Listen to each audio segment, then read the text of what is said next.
On February the 24th, President Joe Biden signed an executive order to review the security of America's supply chains in key areas.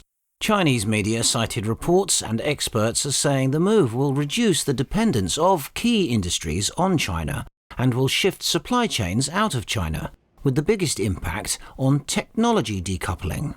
Biden signed an executive order on February the 24th, launching a 100-day review of the supply chains of 4 key products: semiconductor chips, high-capacity batteries for electric vehicles, rare earth minerals, and medical equipment.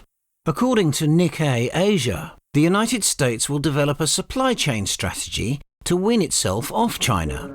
Through this program, the United States and its allies will build reliable and resilient supply chains that can share information and seek complementary production models. Washington is expected to pursue partnerships with Taiwan, Japan, and South Korea in the semiconductor sector, and Asia-Pacific economies, including Australia, in rare earths.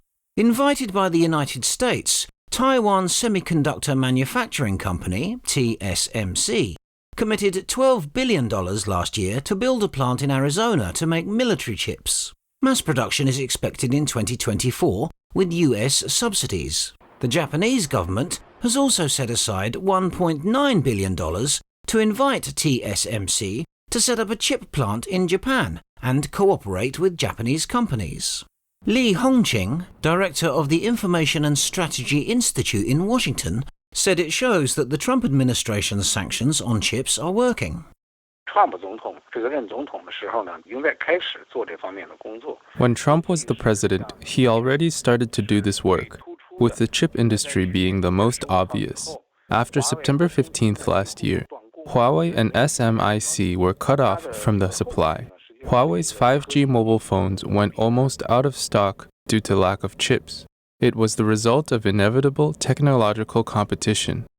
On the electric car battery side, Tesla is rumored to be looking to take a stake of around 10% in South Korea's LG Chem. Tesla's recent expansion plan in Texas also invited Taiwanese suppliers to set up factories in the United States.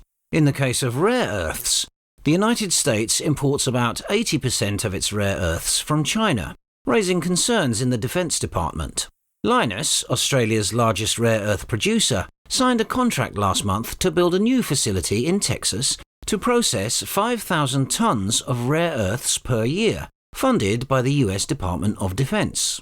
Over reports that Beijing intends to target the United States by restricting exports of rare earths, Bloomberg columnist David Fickling writes that the CCP's weaponization of rare earths is bound to backfire as governments accelerate supply chain diversification.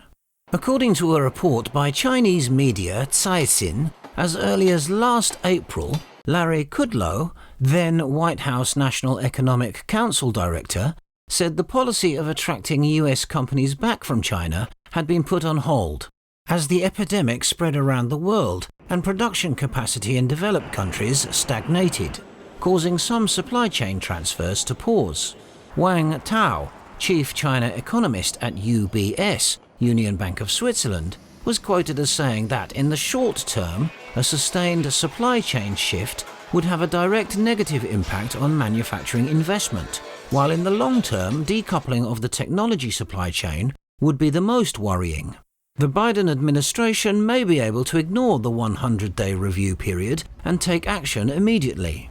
我不太理解为什么还要审查100天。 I don't quite understand the 100-day review. Given the Trump administration's strong counterattack against the CCP, it has gone on for so long. The matter should have been sorted out long ago. All that remains is action. Biden has now added another 100 days for nothing. I can only say that the executive order is a gesture. In fact, he probably doesn't want to take action at all. It's just for show. Li Hongqing believes that judging from the Biden administration's positioning of the US and China as a competitive relationship, it's bound to bring the return of the industrial chain and have a negative impact on China's economy. Xi Jinping has used the word pinching the neck several times. Chips are a very critical point for China's scientific and technological development. especially for the overall industrial layout and development of the IT industry, because in the next few years, China's chip industry will not have an explosive breakthrough. Many insiders have demonstrated this. From this angle, it will have a very negative impact on China's overall economic development. Due to the new restrictions on social media, our channel may be affected. If you'd like to stay tuned to our channel and receive notifications and updates, please provide us with your email by clicking the link below. Thank you for your support.